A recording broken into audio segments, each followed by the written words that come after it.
is Goeie Vrydag, die kruisigingsdag, wanneer die Christelike geloof reg rondom die wêreld vanmôre dankbaar is vir die kruis en vandag gaan fees vier en herdenk deur die nagmaal Jesus Christus se koms na die aarde, maar ook sy dood aan die kruis van Golgotha. Ek lees vanmôre vir jou Matteus 13 vers 44. Het gaan ons help om so iets te verstaan van die hart van die kruis. God se koninkryk is soos 'n skat wat in 'n stuk grond weggesteek lê. Iemand kry dit daar, maar steek dit dadelik weer weg.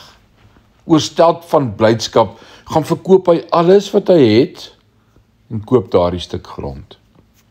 Hierdie storie sê wat die belangrikste is, die koninkryk van die hemel. Maar wat beteken dit? Is dit net dat ons hemel toe kan gaan nadat ons gesterf het? Wel, dis deel daarvan. Die koninkryk van die hemele is waar God se teenwoordigheid ook al bly.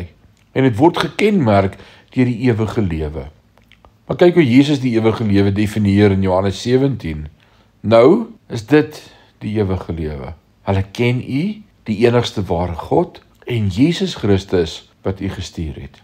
Ewige lewe sluit wel die hiernamaals in, maar dit is net 'n byproduk van die oorvloedige lewe wat ons ervaar wanneer ons God deur Jesus leer ken. En as gevolg van die Paasverhaal, omdat Jesus gesterf en weer opgestaan het, word daardie vermoë om God te ken nou uitgebrei na ons toe. Jy hoef nie te wag totdat jy sterf om die ewige lewe te hê nie. Jy hoef nie in die hemel te wees om die koninkryk te ervaar nie. God se teenwoordigheid kan nou by jou woon, as jy kies om Jesus te ken.